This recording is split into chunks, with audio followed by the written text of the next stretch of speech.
thought Keemstar did this. Keemstar thought Phil did this. All right. So we're in a better place, which is great.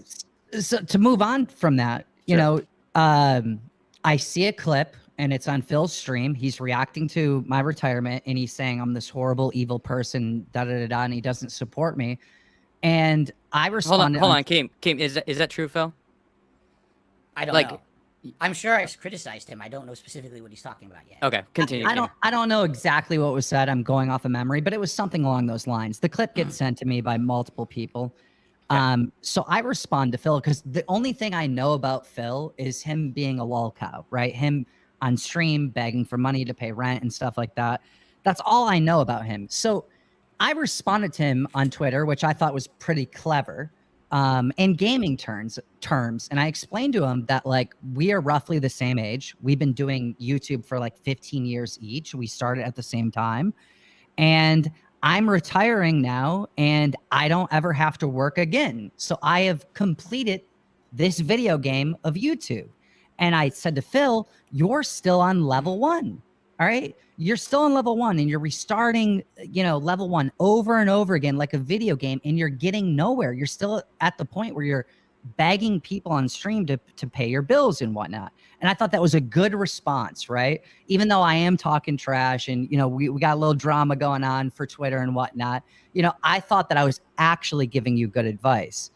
And, you know, yeah, I was gonna say that is that advice or is that more like because that text felt form, like a backhanded smack, right? With, you know, internet Twitter battles, you know, 100%, but it's also advice, right? My point in those Twitter videos was that Phil needs to do something different. You know, imagine you're playing a video game, you're on level 1 and you try the same technique over and over again. All right. And you're dying and you have to restart the level over. Like, you're never going to beat level 1. And that's the situation that Phil has been in. Right. And Phil, what are your thoughts on that? Do you feel like there's any truth to that? Or do you feel like that Keemstar is out of his way to kind of make you look a fool?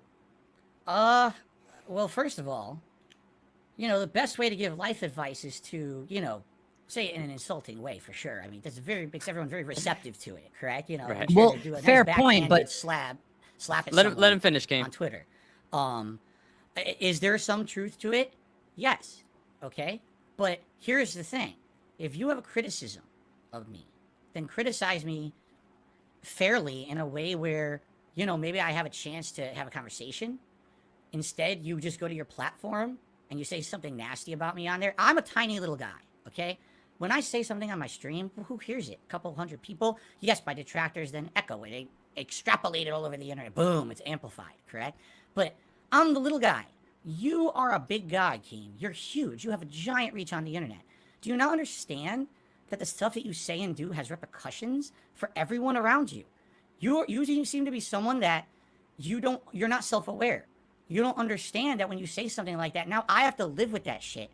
For months on end, you're on level 1.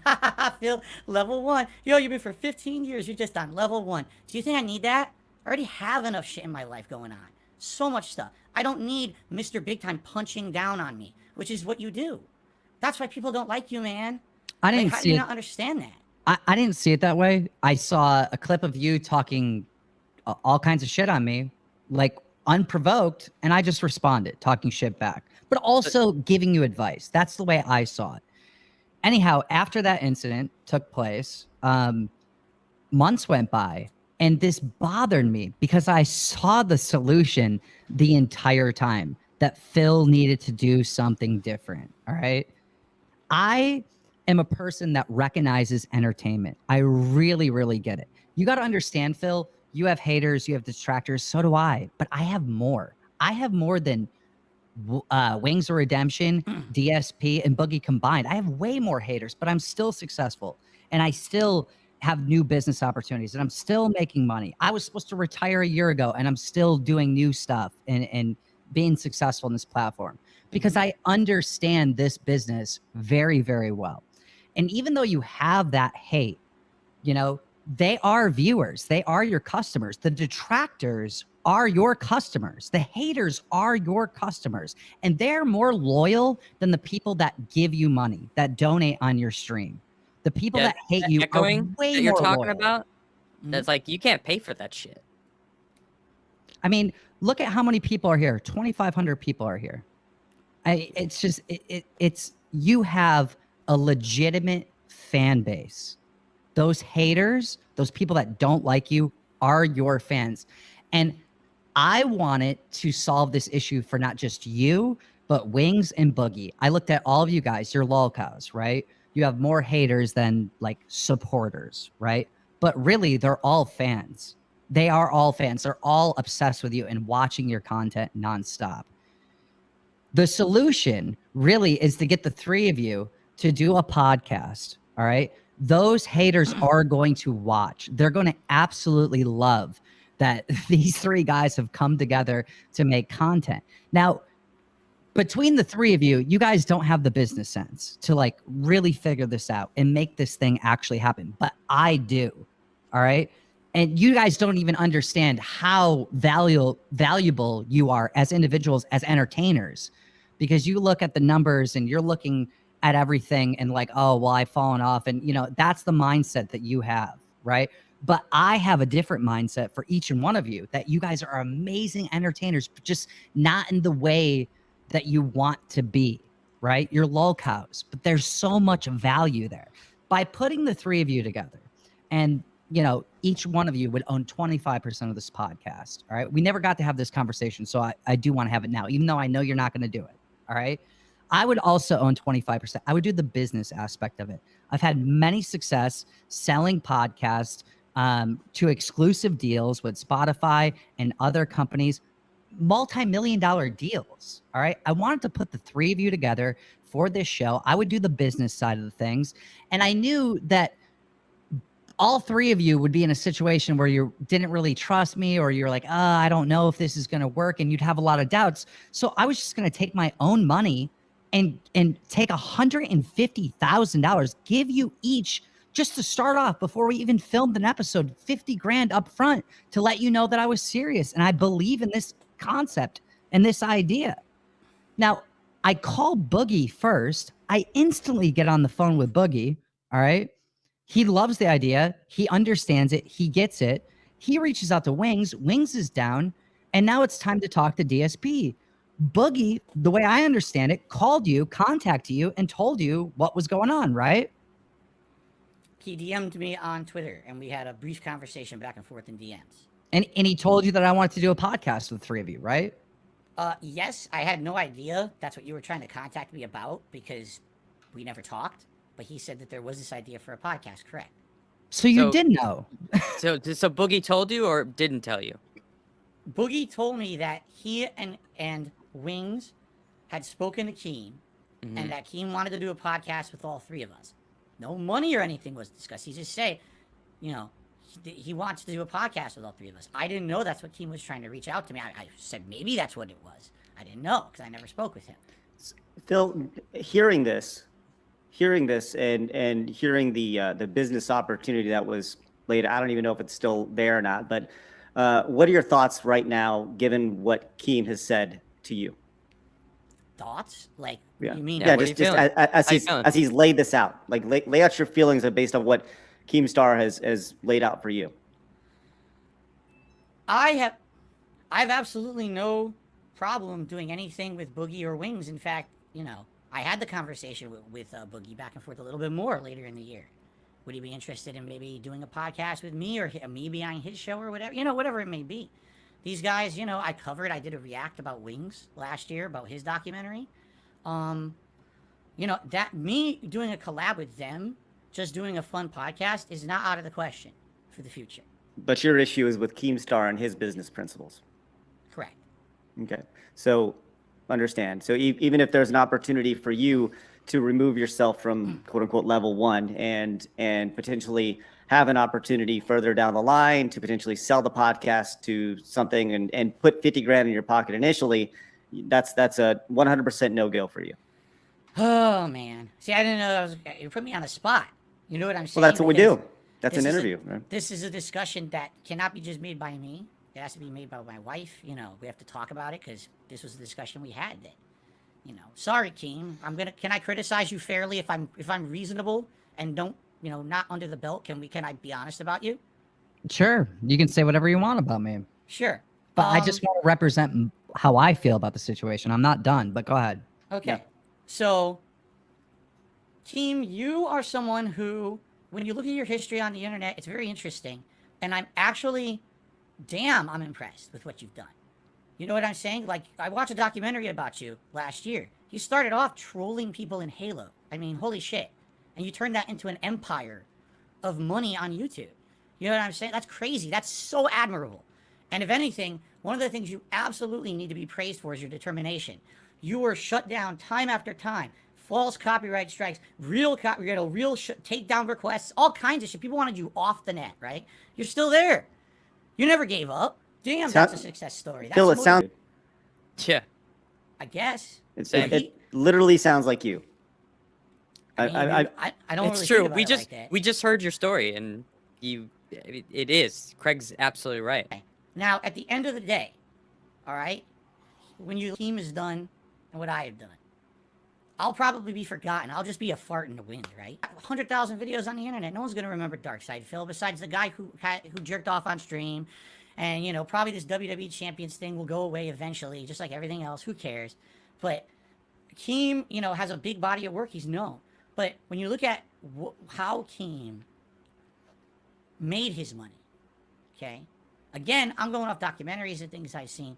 I mean, Keem, you have to openly admit that there were a lot of things that you've done that you probably have no issue with whatsoever. You always feel from your perspective, because there's always two perspectives on everything, right? Holy shit, Phil! I gotta say, this is fucking rich coming from you right now, though. Yeah, you're getting your information from the detractors that Keem has, and that's where you're basing this on. When this whole episode, you have been talking about how much shit your detractors have made other people think about you.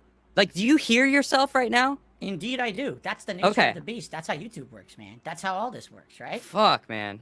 You're right. So, from what I've heard and seen about Keem, you know, I call them a misery broker, right? Keem, on a day when you have a good day, it's because someone else is having a bad day. Someone else has drama going on. Someone else has happening in their life. It's your good day, man. It's time for you to blow that up, and then you interject like a shoe wedge. Get into that life. Get into that drama, right? You gotta be a part of it. And now get them on your show so that you can pull this out to be not just a one-time thing, but now it's going to be pulled on for weeks and weeks. If there's something, Phil, do you know the internet at all? Do you know the internet at all? Yes, I do. Do you see who's successful on the internet? I mean, yes. Yeah, I would probably be more successful if I talk shit on people, but like I don't. And, you know, I do what I can because that's just where I'm at, you know? So it's like, you can't be upset when people use the algorithms for their advantage, which Keem seems to have figured out. You're right. And at one point I was a really stupid, jealous guy. Man, I feel like I'm putting out content that's not harmful to anyone. I'm just doing gameplay. I'm dicking around on the internet here with my viewers. And this guy gets over and he's doing this drama content. People are saying it's hurtful, you know. You're right. At the same time, you have like an excuse, but I grew up with certain morals, all right, and values. And to me, if the only way that I can get over on the internet and get or just get over in life is by stepping on other people, I'm not going to step on those people. I would rather be. I don't think that's what Keem's doing when he's making videos. You know, I see. Yeah. D-Day Cobra, shout out to him. I saw him in chat earlier, you know, and tweeted us out. Thank you, buddy. He talks shit on anyone. Like he'll freaking, you know, he monetizes the haters better than anyone I know. Right. Well, I've talked to him personally off air, and he's a fucking great guy, and like has a good moral compass to me. I don't think talking shit about people on the internet somehow changes who you are, right? As your moral compass. I mean, you said moral compass, and it's like, come on, dude. Like, can I ask Phil a question? Yeah, go ahead. Absolutely. Phil, listen. All right. If me running Dramaler is like taking advantage of people's misery, right? Because the way I understand it, for how you're explaining it, is like a YouTuber will get canceled, and then I cover the story on my platform, or you know, you had the fappening, right? And I covered the story on my platform that I'm making money off of other people's downfalls, right? That's the way you see it. Yes. Well, there's people on YouTube that run documentaries on important things that happen on the internet. They're also in the same situation, correct? What do you mean by that? They're What kind of making money. documentaries? They're making money on a newsworthy story on the So internet. like factual reporting of things that are happening, like a news network. Like, what do you mean? Of course. And then I inject my opinion on these stories as well. But there are YouTubers, right? They're commentators, and then there's commentators that do like documentary style stuff that cover drama on the internet. You're saying that every single one of them is accepting blood money because they're voicing their opinions on what's going on. Well, simply voicing your opinion is one thing, Keem, but let's take a look at your history here. There's been documented cases where you've actually staged stuff and extrapolated drama in situations where it didn't really exist. There's evidence of this. People have admitted Explain to it. that. Explain that. Yeah, tell me more. I'm There's not aware of these. The documentary I watched last year, but June the King made this one. And I guess there was a situation with a YouTuber, and I forget if he was a Minecraft YouTuber or another YouTuber. And, you know, originally he appeared supposedly as an upfront, honest guest on Keemstar's show covering this drama. I think it was allegations that he had been with underage girls or something like that. Okay. Coming to find out later on, the whole, or at least part of it, was orchestrated between the two behind the scenes. Like, I guess he wanted to get back at someone, his ex or his current girlfriend, and Keem participated in that setup situation. I have no idea what you're talking about. That doesn't even sound legit whatsoever. I have no idea what you're talking about. You have the right to deny it. That's fine. But, you know what? It's out there. Just so you know, that shit's out there, man. But I just want to say, like, you participated in supporting a YouTuber, all right, that covered a story on my misery, right? If I supposedly did something wrong, you watched and supported another YouTuber doing exactly what Dromler does. It's a good point. Well, and on top of that, and just to kind of reiterate this, like, once again, Phil, you're telling Keemstar that he has the right to deny that because he's saying it didn't happen, even though you're saying there's a mountain of proof in this documentary, right? The same thing is being said to you right now about your WWE legends and everything like that, and you have the right to deny it too, even though there's a mountain of evidence through documentaries online. Correct. But the difference, Keem, to respond to your point, sorry, there's a lot of points that just came up. The documentary is not just negative stuff about you. Okay, you understand? The documentary is actually covering your entire history. I've learned a lot of things about you that I find very admirable and very positive by watching that. It really did cover factually your rise and all the stuff that's happened and some of the How do you know that, though, factually? How do you know it's factual? I'm just curious. It's on the internet, so it must be true. I know. Phil, real quick, I mean, I see documentaries on DSP, but you on the show said half of the stuff's not even true. So I'm confused. Is the internet 100% trustworthy or not? Because when it's about me, it's all facts. When it's about you, it's all lies. I'm confused. It's not all facts and it's not all lies. It's always somewhere in between, right? We all know that. We're not stupid. We're not born yesterday. When you watch that documentary, you got to kind of suspend your disbelief. Say, hey, okay, believe it or don't, right? Make your own judgments based on. So you chose to believe this one when it came to Keem? In a couple of particular cases. I'm not saying that one documentary is the only thing I've ever heard about Keem. There's been lots of people who've. That's what you're referencing a lot so far. So that's what I'm going on. Can we come to the conclusion that me and you both have a bad reputation? We're controversial figures, but one of us is wildly more successful? Oh, I'm not. I wouldn't even say I'm successful at all. So yeah. Sure. Keemstar, continue with what you were saying. Okay, I think we've established this. Keemstar, continue with what you were talking about leading up to this. You reached out to Boogie, Wings, and DSP. 50 grand on the table to start the podcast. Continue. So knowing how to help all three of them, all right, and then also creating a business opportunity for myself, right? You know, it is all these things combined, and not only just helping DSP, Wings, and Boogie and myself, because this is a brilliant idea, but it's also helping every single person that's in this chat right now. It's also helping every single one of your haters, every single one of your guys' actual supporters. Everybody wants this content. This is a win. This is a golden opportunity. So knowing this and wanting to reach out to help you, I found you to be so incredibly difficult to work with. Boogie already contacted you and told you that this was about a podcast. I publicly tweeted, reach out to me, $50,000, and you ignored me. Then we finally start talking in DMs, and your response is, well, email me because I want to set up a call.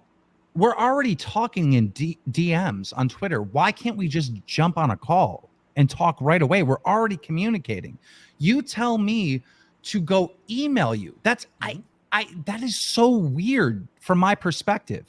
If I reach out to the biggest YouTuber on the platform, Mr. Beast, and I text him, hey, we got to get on the phone. I got to talk to you about something. I'm going to talk to him within 12 hours.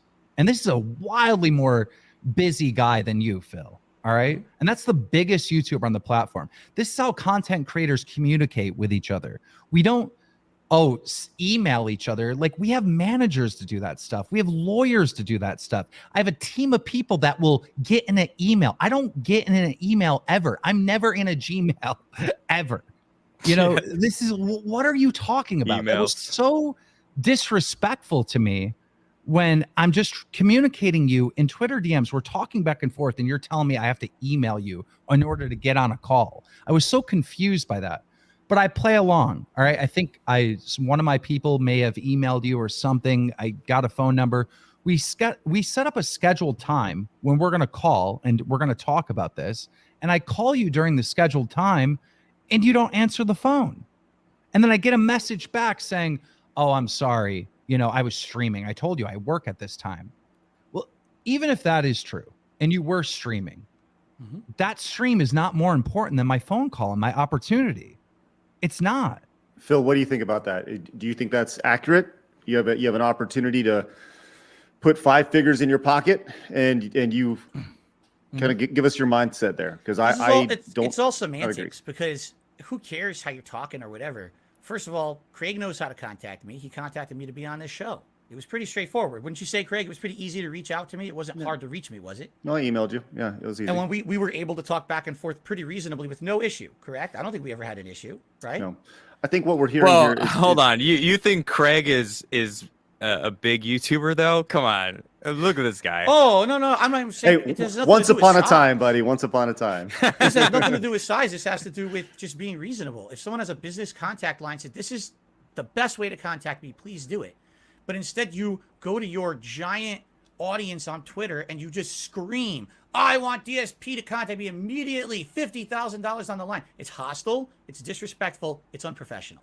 So you got triggered and were on the defensive immediately when you saw that from exactly. Keem. You did not see that he was actually reaching out to help.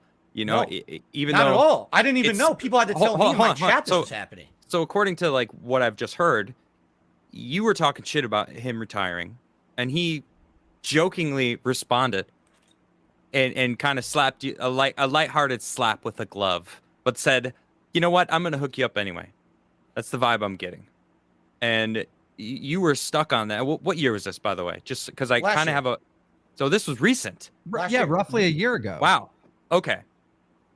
Wow, I wasn't expecting that. I was expecting a little further back. I mean, it feels like, Phil, you're in this time of like, you're trying to find that way past this spot that you're in. And I don't mean to like call anything out, but it does feel like that's being stuck on level 1, right? And it feels like, I mean, shout out to Keem for like actually reaching out after you were talking shit. Like, that's not something that happens. And if he was truly trying to help you out, like that's kind of surprising. I wouldn't, if someone was talking shit about me and I was as successful as Keem, I'd been like, fuck this person. I wouldn't even acknowledge them, especially as you say, it was just some small time. I don't remember what wording you chose, that you weren't even successful in your own mind. But him talking shit to me isn't a personal thing, right? It's an opportunity for me to make a Twitter video and make some entertainment for my audience. Like when I go on the internet, that's how you internet right there. When I go on the internet, I am not thinking about, will people like me? Will people hate me? I'm thinking, let me make a piece of content that people will enjoy watching, whether they like me or hate me or whatever. Let me make some piece of content that people are interested in. That's all I ever think about when I come to the internet, is serving viewers. All right.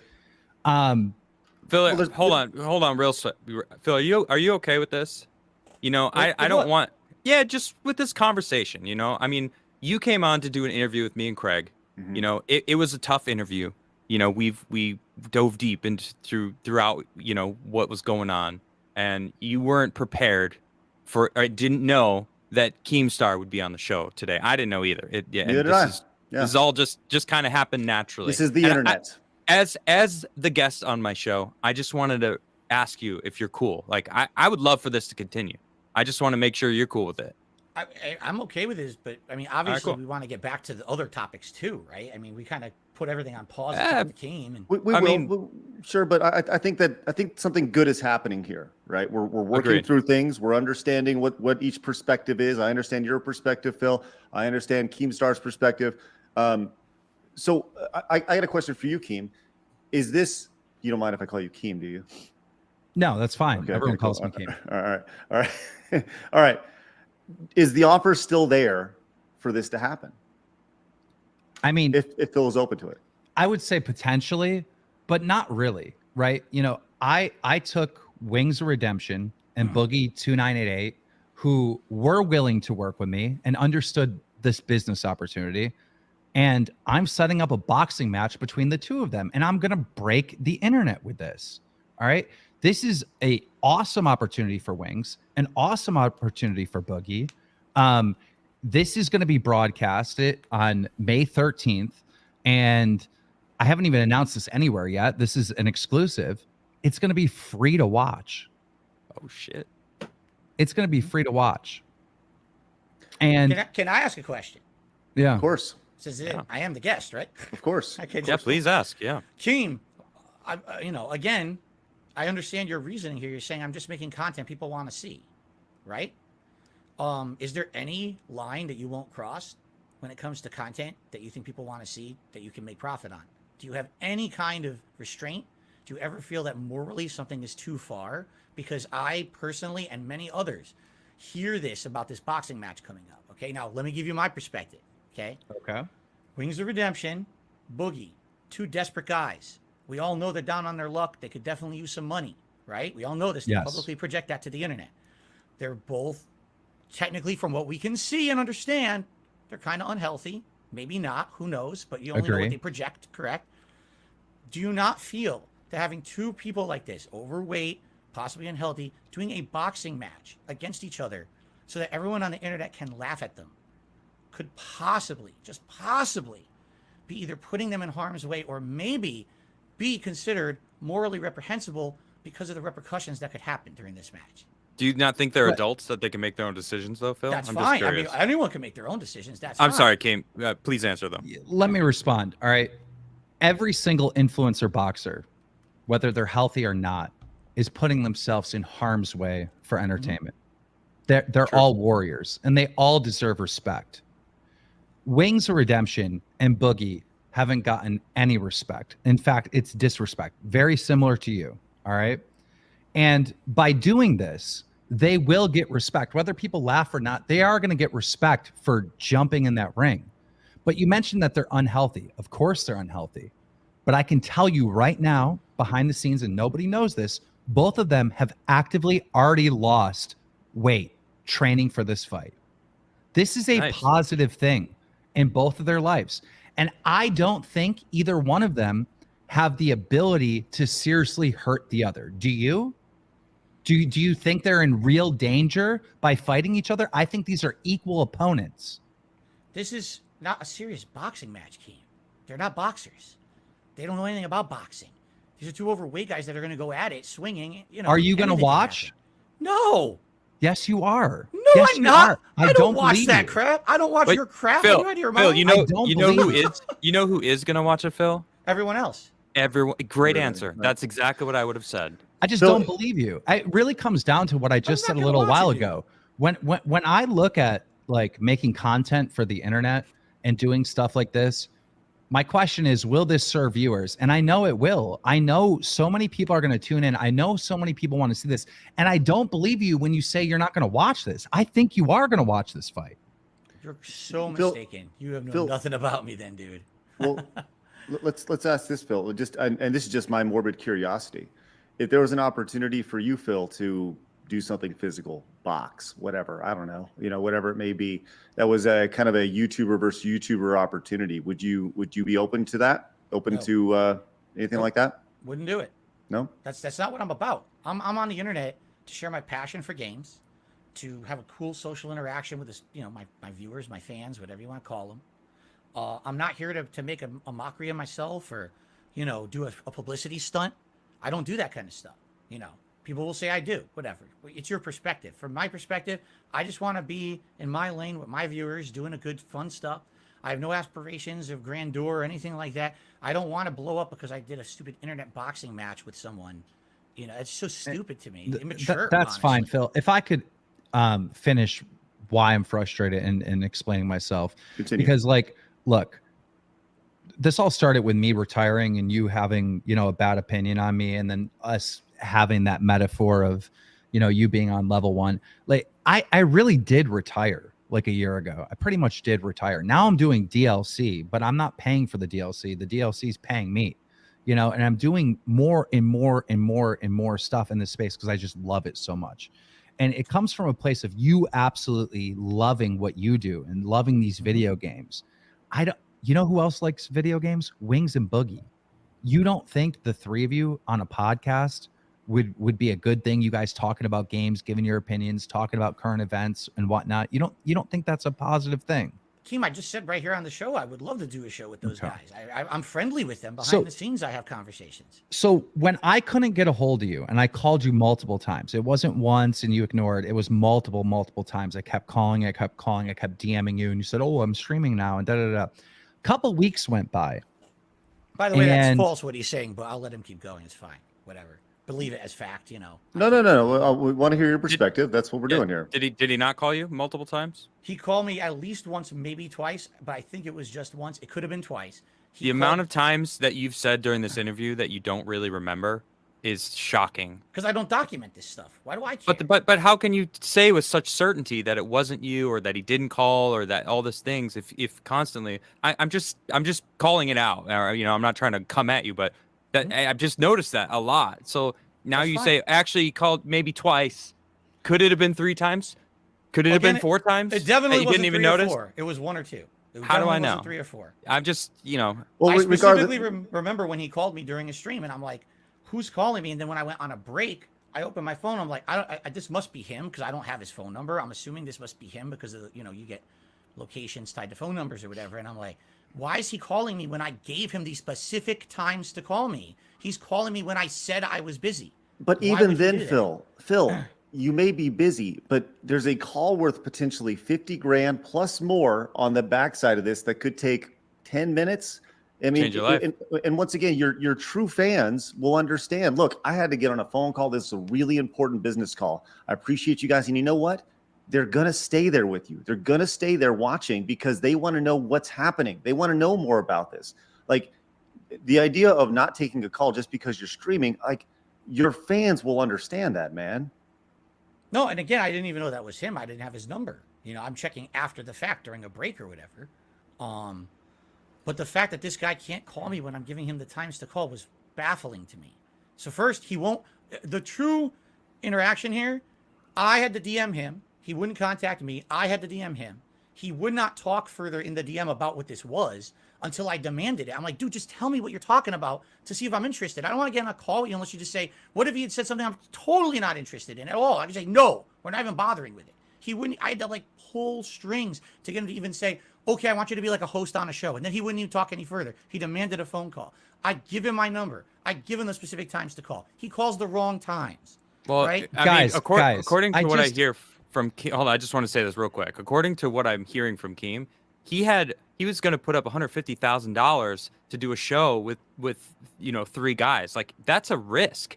That's him investing a lot of his income to try to help these guys, for including yourself. And I think a phone call, wanting to do it over a phone call, is that's nothing in comparison to what he's trying to do. All right, I just needed to say that, Keem. And Phil, listen. Do you want to know why I don't like the phone call idea? Why I wanted it in writing? Would you like to know? In just a Why? second, Keemstar, go ahead.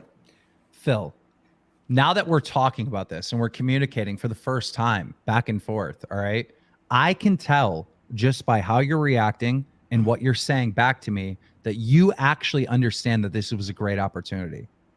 And that's why we needed to be on the phone, is so we could actually communicate. We could hear each other's voice. We could talk this thing out. You can ask me questions. The text conversation, the emails back and forth, all right? That's not like really how business gets done. That's how contracts get done. That's how managers communicate back and forth and do deals. But like when we're at the very beginning of an idea and we're trying to figure out what we're going to do with this business, it has to be like real communication back and forth in a phone call, like it is right now.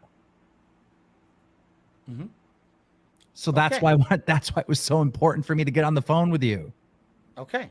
Do you agree or make sense? disagree? Does it make sense to you, Phil? What I was going to say was Sure. the reason I wanted it in writing was very simple. All right. Again, you have to understand, Keem, you have a lot of stuff that's said about you on the internet. You know that. We've agreed to that. But Right? so do you. I'm so Correct. sick of hearing that from But you. so Phil. do you. But It's so frustrating if I'm when you going to say deal that. with this guy, if I'm going I'm to deal with with him. this guy, if I'm going to deal with this guy, I want our conversation in writing. Because what's to stop me from getting on the phone with Keem, having a conversation, and the next thing I know, he completely lies about what we just talked about to get drama on his content. Phil, that's like me going to Craig. Like, hell no. I hear all this shit about Phil. I don't want him to come up here and start fucking wanking it on the show live. You know what I mean? That's like me believing what is on the internet when I think this was actually it was a tough, but it was a good show, you know, and it was a chance for you to come clean and like really try to tackle some of the shit that's out there. But it's like you're using the same kind of shit that people have been using against you, but you're using it against Keemstar. It doesn't make any sense. I don't listen. I Yeah. don't trust the You guy. do I just hear it. You don't. do see I don't it, right? trust him. I do not trust Keem. But once I again, You don't. don't know me. We've never Right. even talked. How do you not trust the man when you're getting your information from the internet? The internet is not a real place. like, I can tell you this. I do business with the biggest content creators on this entire planet. All right. I don't just run a show called Drumler. I develop video games. I represent YouTubers. I get them brand deals. One of my companies represents the biggest streamer on the planet. I have a long business history with FaZe, Mr. Beast. Like, you don't know anything about me. You don't, right? But if we had a conversation and you got to learn about me and what I've done and the business opportunities that I've created for this industry for the last 15 years, your opinion of me would be wildly different than you watching a drama documentary about me, something that you're against. Like, this is blood money, It was but not a that's where drama you got your documentary. information from. It talked a lot positively about you. Why do you think I watched a drama video about you?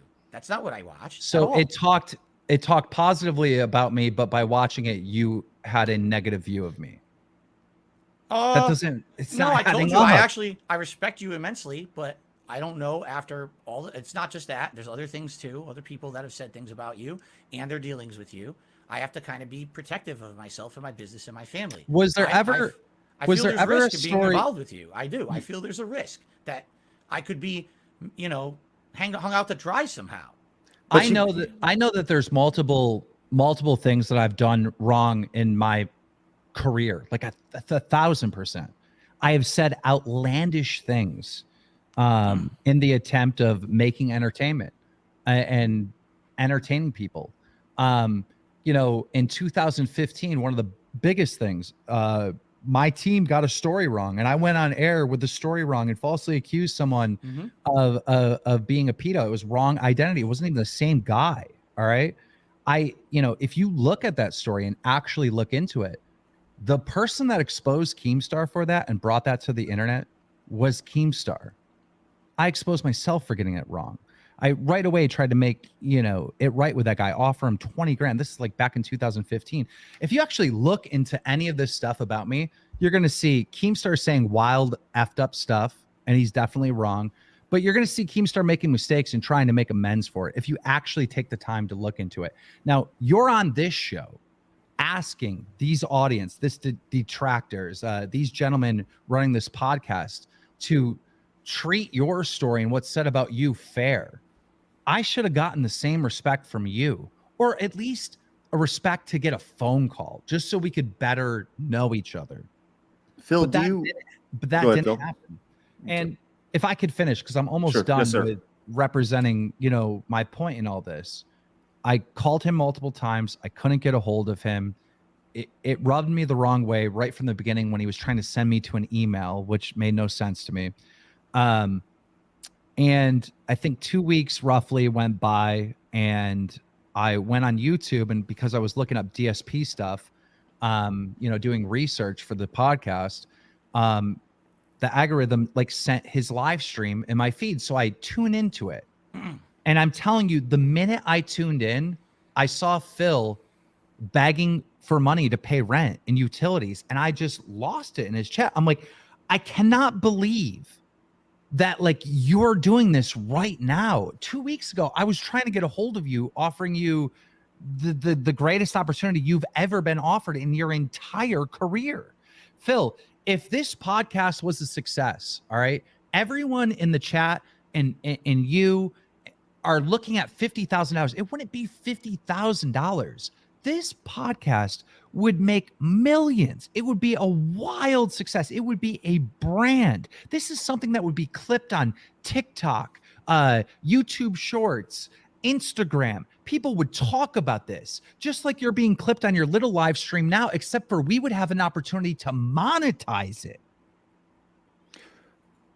Phil, do you understand kind of the obviously, I think what Keem is saying, he has this business experience, right? He's offering you an opportunity, you turn the other way, but there's a lot of things that you're saying today. You're talking about Keem making mistakes, saying things, doing business the wrong way.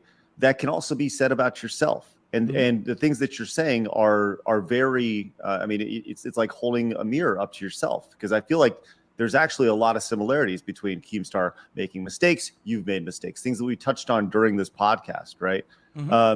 You do understand the similarities between what your argument is for not wanting to work with him and the reason why you have so many detractors. Sure.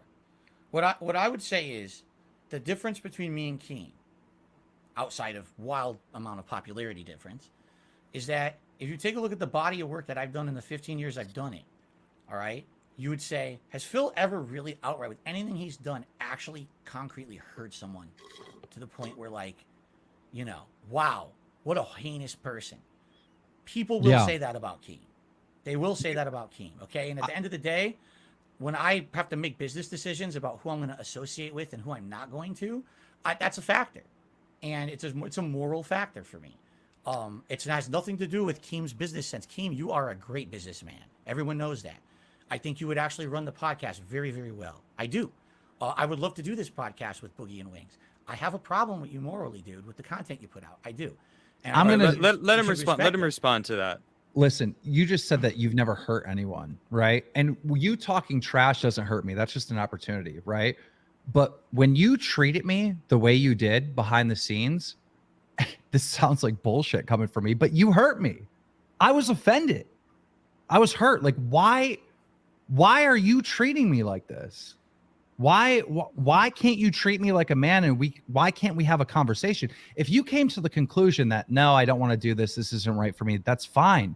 But you really showed me no respect at all. It was so disrespectful how you were treating me, making me email. I have to call at a certain time. I'm calling and you're not answering the phone.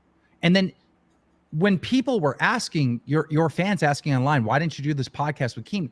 During this whole time, I forgot to mention this, he was still talking bad about me publicly.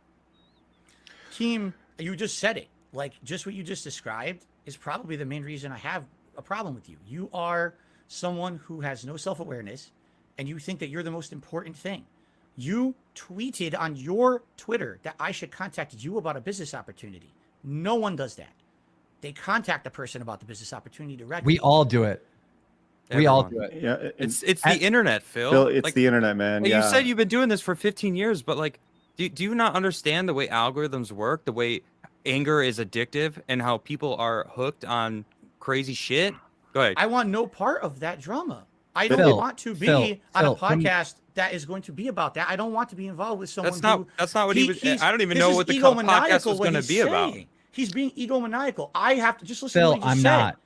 Keem, Phil. you just said my whole life should have stopped because you wanted to contact me. Really? I did my not say that. whole life. You No, just he said, didn't say that. Answer I the did call not at say that. any time, even though I Phil, gave you the times to call me. Can Answer I the give call you at some any time at context? all. Can I give you some context? From the time I wake up to the time I go to bed, every single day, I talk to at least 20 different content creators.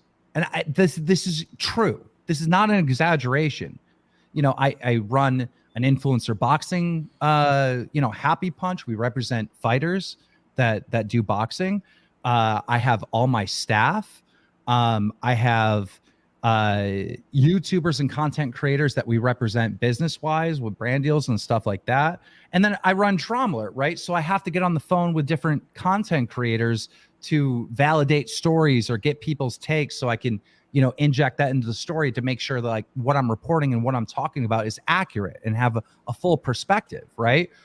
How all this business operates, right, between content creator and content creator is like Twitter DMs. It's like a tweet, DM me. Yo, let's hop on a phone call. When we're talking about contracts and stuff, then you have lawyers, you have managers, they're in emails, emailing each other back and forth. But the content creators, which we are both content creators, we are on the same level. I'm not higher than you. You're not higher than me. We have a mutual respect as content creators. We should be able to be in Twitter DMs and then get on a phone call. And you didn't treat me like that. You treated me like dirt. This is not about me thinking I'm God. This is about how you treated me in those Twitter DMs. Keem, I gave you the times to call. You called at different times, and we never had another interaction ever again. How was I disrespectful to you? So when they ask me, is this opportunity, still available? When I say maybe, because like, I don't know how I could work with you. You are very, very difficult to work with, to even communicate with, firsthand. Because I didn't drop everything to talk to you, I'm difficult to communicate with, even though I have what are you dropping? publicly listed ways to contact me. Please explain to me what you're dropping. Like, what is so important that's happening that you can't get on a phone call with me? My work, my job. I'm here 6 days a week, full-time streaming to make a living. But this job that I'm about to offer you would pay wildly more and solve all these problems that you have going on. First of all, you don't know what it's going to solve. That's a huge assumption. Second of all, I didn't know what the thing was because you never told me. You didn't call at the time you were supposed to. Didn't We're Boogie going give in a you? loop. We are going in a loop. You're right. It's happened a lot on this episode so far. Right. So look, I think let's leave it here, right? A bridge has been gapped. We brought a bridge together, right? I don't know if something's going to come from this with Keem and Phil, and there's obviously still friction there, and that's fine. But I'm glad you guys had an opportunity to talk.